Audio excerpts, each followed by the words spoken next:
Welcome back, everybody. It is Tobin and Leroy here with you on FM 104.3 WQAM. Let's take you guys up until 2 here on the program. You got Heat basketball back tonight, 9 o'clock. The Heat will take on the Denver Nuggets, and that will get going at 9. Pre-Heat with Solana and Tommy Tiggs, 7:45. The Heat, long time since they won a regular season game there. A long time. I think 2016, I think was what Anthony Chang tweeted yesterday. They won game 2. Man, I got to tell you. I come out of that feeling I had after game 2. I thought we were on our way, baby. I thought we were we smoked them. Duncan Robinson's mean mugging, and this Michael Malone is, I don't know what's going on with our guys. I came into that game 3 peacocking. I thought we were ready to go top hats and monocles. Turns out we were just the butler. I mean, we handed off the soiree over to Joker and Jamal Murray. I mean, they throttled us. And just like no juice in those games. Remember the one where Joker got in foul trouble and I was like, this is our window. It wasn't. And then Jamal Murray took his win. He's like, shut that window right on the Heat. Is that the last time you guys got past the first round? Dude, last time we got past the first round, haven't had a win at home since game 3 of the Eastern Conference Finals. Since they went up 3-0. God, we've lost 8 straight? No. Yes, 8 straight, I think. 8 straight, I think we've lost at home in the playoffs. Brutal, dude. Brutal. But I'm liking this year so far. I like how things are flowing right now. I'm excited about this game. Different heat, different Spo. Someone who's asking me on Twitter today, they think you think Jakuc is going to play? I said, I don't know. Spo's a wild card this year. This is a different Eric Spoelstra, okay? He, first of all, brought in an offensive coordinator. And I'm like, goosies. Love this, okay? Shout out to Noah LaRoche. Is he part of the tree? If we poached him off another tree? I think he's part of Spo's tree now, even though he's not technically on the staff. He's a consultant. Is a consultant part of the tree? No, consultant's not part of the tree. All right, well, until you get a quarter zip, Noah, you're not on the tree. But I appreciate everything you've brought, all the ideas you've brought to the Heat. But this, Vlad, there's also been, this was a big tell that Spo was different this year. He's challenging up the wazoo. This dude never challenged. He's challenging all the time now. Eric Spoelstra would look at his players in disgust in past years if they asked for a challenge. And then he's got to look over to Chris Quinn. And Chris Quinn's got to look at the video intern. And they're like, should we challenge? And that intern's probably so scared because he's like, Spo is a film guy. I can't even imagine how Spo treats these newfangled film guys with their digital editing.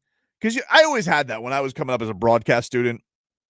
We had to do this linear editing, which was pointless because we weren't going to be Scorsese. But they wanted us to have the experience. And so the guy's like, you're going to do linear editing. So you got to stick the stupid film together to make the film, to make your movie. Reel to reel? Reel to reel, dude. Reel to reel. And it was a waste of time because you want to know why? Because in the next room, guess what came up? Computers. And we can make real movies.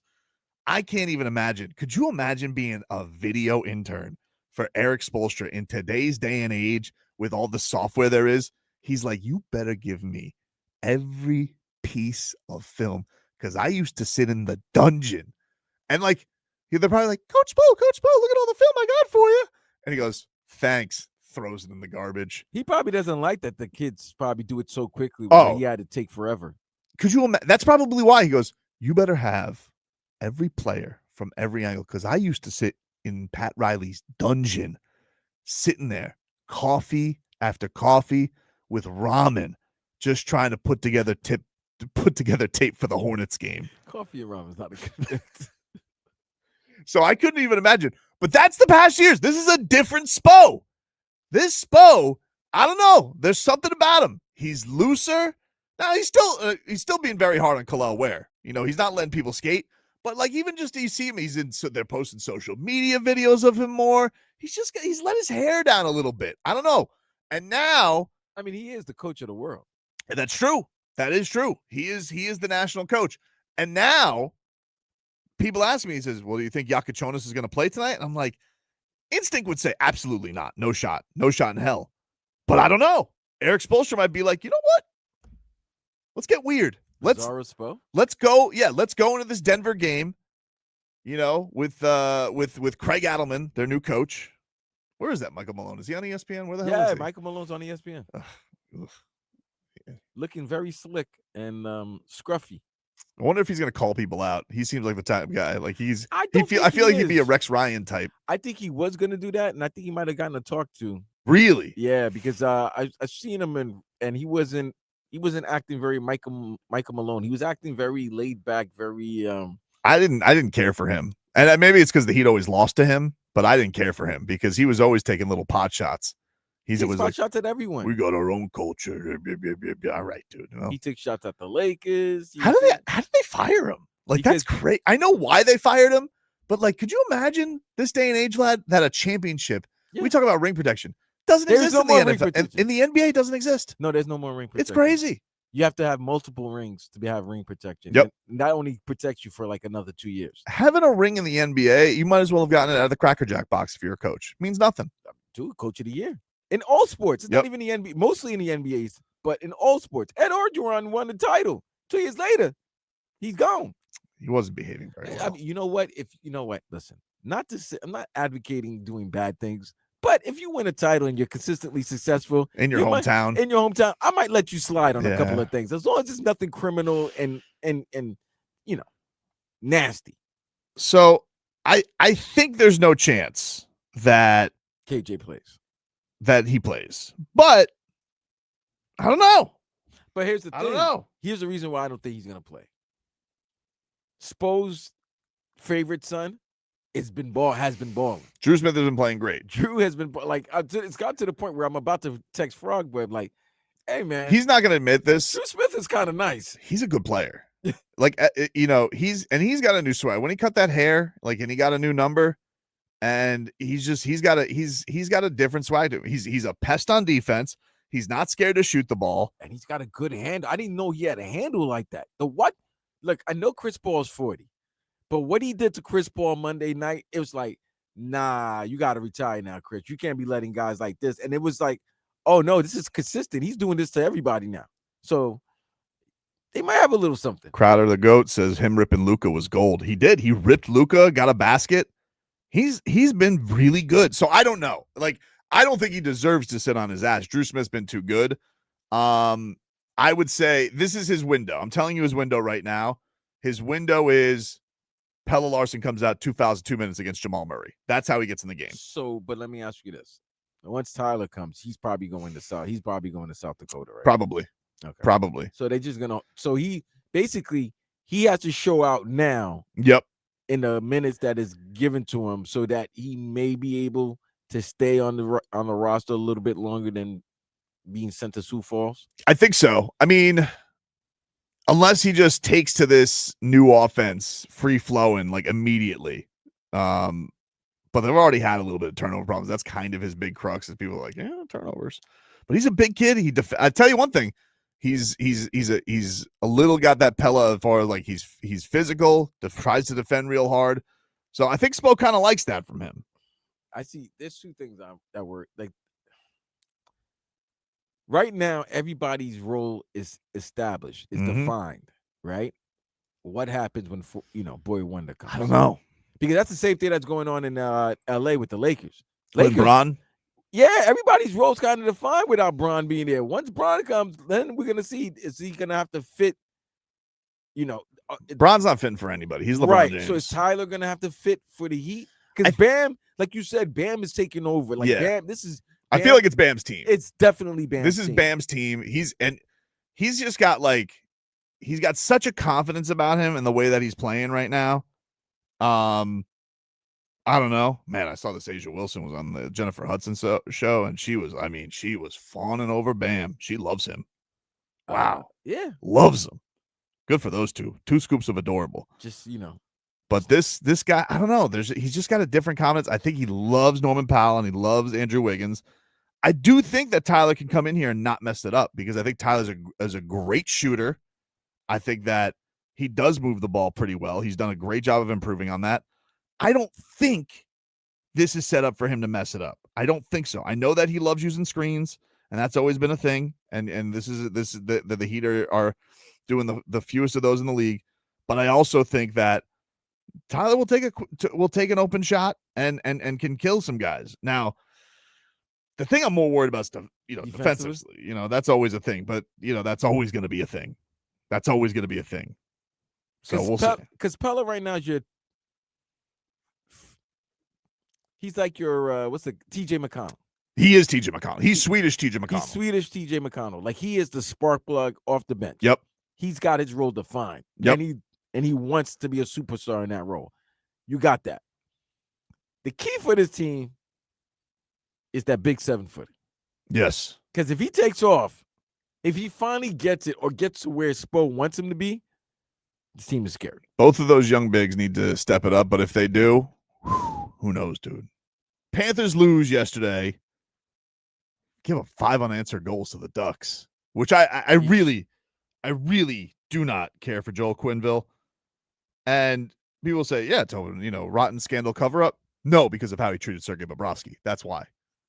I mean, the other stuff also bad, but you were mean to my guy. And so I didn't like that. And the first game, Bob didn't play. Tarasov played.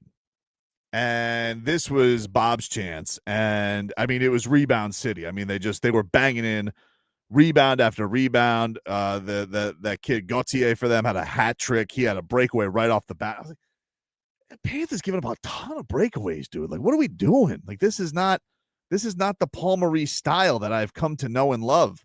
And I think that they're trying to figure some things out. I get it. But here was Paul Maurice on the loss last night to Anaheim. Everywhere you play, you're expected to be the best team. Does that make it, when you have adversity, make it more difficult for the players to respond? Everybody has factors that they deal with at the start of each year, and we know what ours are. Some of them are earned, and we're proud of them. So we expect to get everybody's best.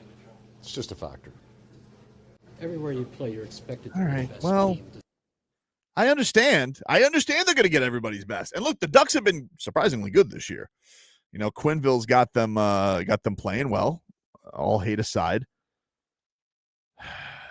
Marchand continues to ball out. I mean, the guy's or puck out. I mean, he continues to just be excellent. Rodriguez had a really nice game. What's going on, Sam, and both Sams? 2 Sams. Mr. Conn Smythe has not played up to snuff. Like, we can say that. He has not played up to snuff. And then you're expecting a lot from the young Finns. Etu got going yesterday. He had a nice goal. Really great pass by Evan Rodriguez to set him up. But I don't know, Vlad. I think it's just I think you can only take so many hits without expecting there's going to be inconsistency. And that's the problem, is they're very inconsistent right now when they used to be.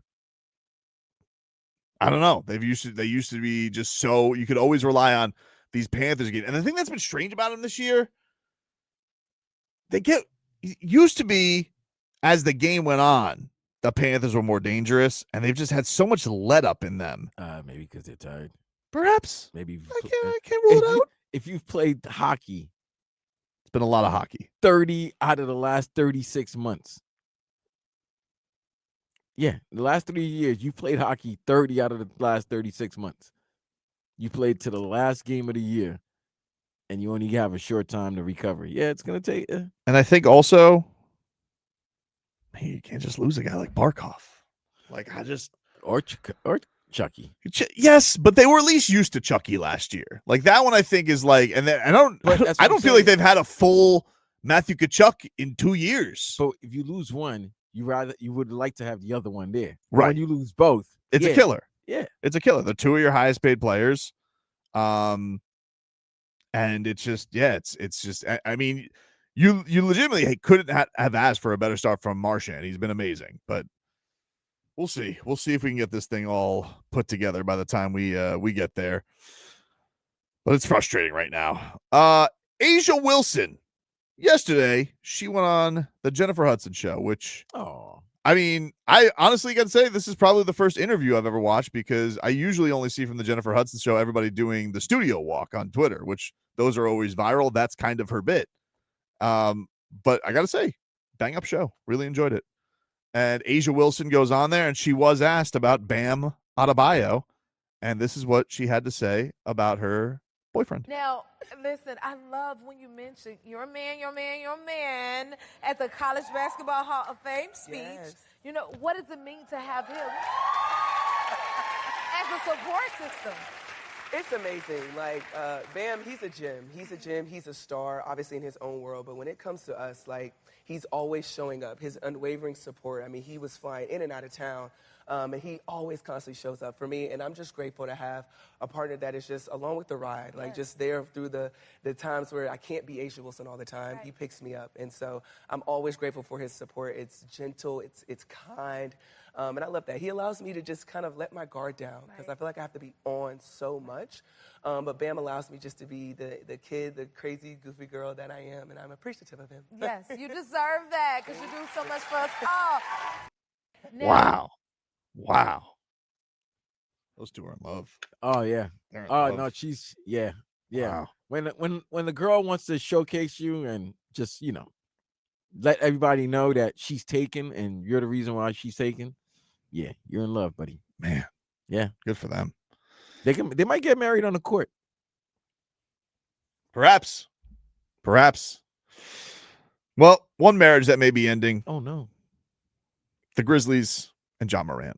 Kendrick Perkins, he was on the Road Trippin' podcast, and he says, I got a place where John Morant should go play. Right? The organizations who are whispering behind their coaches' back and not having their coaches' back, their teams are trash. So again, I feel like this relationship has run its course.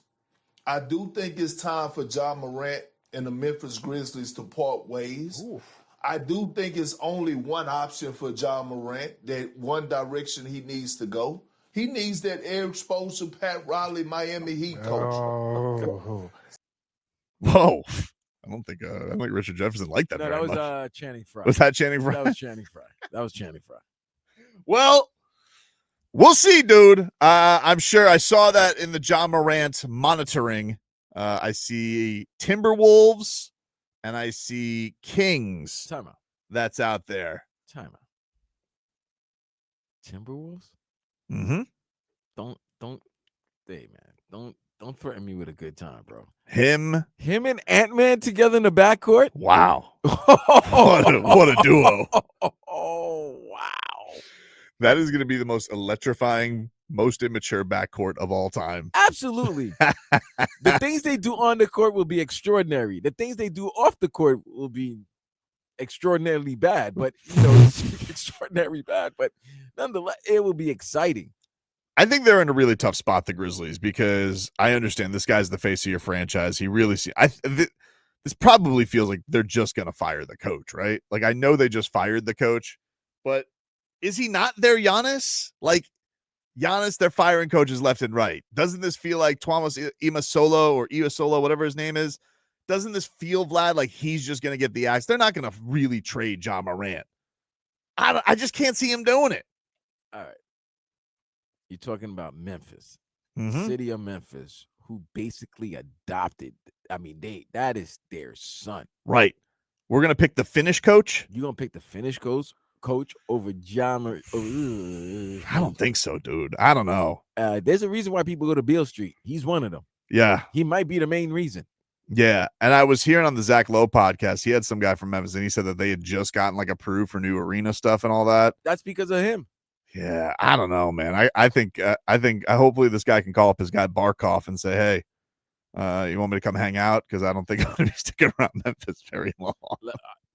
Here's the thing. If Ja doesn't like him, I don't know what Jaren Jackson. Though, if your two stars don't like the coach, that coach is probably you're cooked. Yeah, it's a players' league still. Like unless you have the cachet and air exposure, which I guess is Perk's point. Like if you're gonna go to a place that he's gonna listen to, there's been rumblings that Ja's been interested in Miami. You know, no surprise. And I think somebody of him like probably looks at the Heat and they're like, oh, you know, I could go there and be the face of the Heat. I'm gonna tell you this.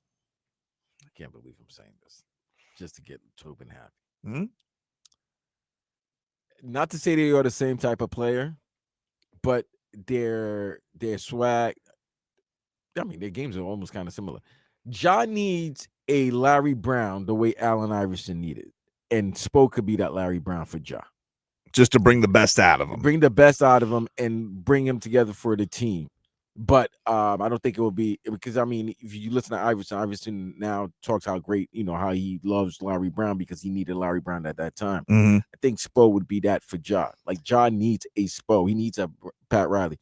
I know everybody's going to talk about the culture. Listen, we work here. We all know about the culture. But sometimes the guy needs culture, and he needs this culture. And the other question is, though, like, what do you trade for him? Like, do you give up the house for John Morant? Because they got, I mean, like, I feel like you'd be reasonably in with an unreasonable front office. They just got 4 first-round picks for Desmond Bane. Unfortunately, I would have to give up one of your prized possessions. You would have to give him draft picks and Nico.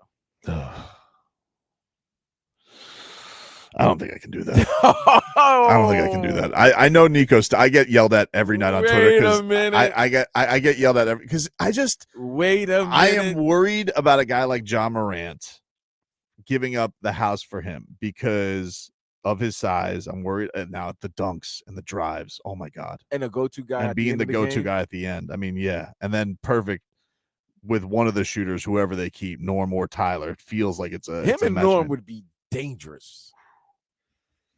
I don't know if I can give up Jovic, and though, dude. He's athletic enough to where he'll play defense with the Heat. The Heat will use his athleticism. They'll try to hide him, but he's too athletic not to be getting steals and like fast breaks and all that. I'm just saying. But he did hate this offense. But maybe it was just the coach. I don't know. I mean, I know it was a different coach, but he did not like the whole style.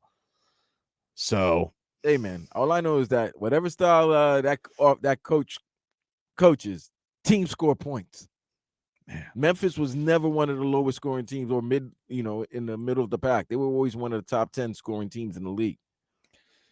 So this past weekend, I was on the call for Dirty Boxing. Nice. With my guy Jason Anik and Andre Berto. The co-main event, you had Gable Steveson win in the main event, even though I think I messed up his name the entire time. But that's okay. Is he the former wrestler? Yes. Okay. Gold medalist. And he was on WWE? He was in WWE. Yeah. He tried out for the Bills. Okay. But none of that stuff stuck. And great dude. Super humble. His coaching staff around him. The non-John Jones. Obviously, he's got John Jones in his corner. That's really cool. But he's also he's also been like, they've been kind of planning this the whole time that this could be a back thing. His coaches from Minnesota thought that. Right. So he wins in the main event, 1 in 15 seconds. The other guy who won was Brian Battle. Okay. And Brian Battle had a tumultuous ending to his UFC career because he kept missing weight. And then he came to Dirty Boxing, and then he won in Dirty Boxing. And then, but he kind of buzzsawed. So they're like, hey, you want somebody a little tougher? So he takes on this guy, Nick Coring, who is known as Killshot. He's in the Nate Diaz squad, the whole boys from Stockton. And he gives him some pretty heavy shots early on, but Brian Battle comes back and then knocks him out. Oh, no. And then he was asked about this by the great Jason Anik, and he was asked about what this whole journey has been like. And I don't know if he rehearsed this speech. I don't know if he thought of this off the top of his head. Vlad, this guy gave a speech out of the movies after the win. Here it was on Dirty Boxing 4. We've talked a lot about your story over the last couple months and this story you're building. We absolutely love having you here. Have you perhaps found a home here at Dirty Boxing? Brother, wherever they have me, I'll take it. But on that note, I would like to say something. I know I'm in a southern place. A lot of people here grew up in church. And one of the things I learned growing up in church is God will never give you more than you can bear. All right? Now, that don't mean you're not going to fail. That doesn't mean you're not going to fall flat on your face in front of the entire planet. All right? But if you have the strength to get back up, if you have the courage to keep on moving, that burden doesn't get lighter. Your legs get stronger. All right? Your back gets bigger. Your shoulders get more broad. Your resolve gets more grounded. The burden doesn't get lighter. Hallelujah. You get better. And I stand before you today, a better man, the best man, baby. This is the Butcher Show, baby. Man, the second champion again. Ladies and gentlemen, the Butcher, Brian Battle. Wow. And I mean, that was full WWE. woo, that was Goosey's, dude. Wow. That was full WWE. He definitely worked on that. He had on to have that worked on promo. that, right? I That's asked him the after. I promo. was like, "You practice that?" He goes, he swears it was off the dome. No, but the fact, you got to play it off because he knows that you liked it. The fact that you're asking him the question, so he's got to play it off. And it was straight from the dome. Nah, he practiced that, bro. That was gorgeous. You could tell when the inflection, there were certain words that he made sure to emphasize. When you're doing that, that means you worked on it. You practiced, but it was good. It was motivating. It was motivating. All right, we'll take a break. Leroy should be back from hobnobbing with Jay Crawford. And Mike McDaniel has spoken to the media today. We're going to do a little bit of that. More to get to. Back after this.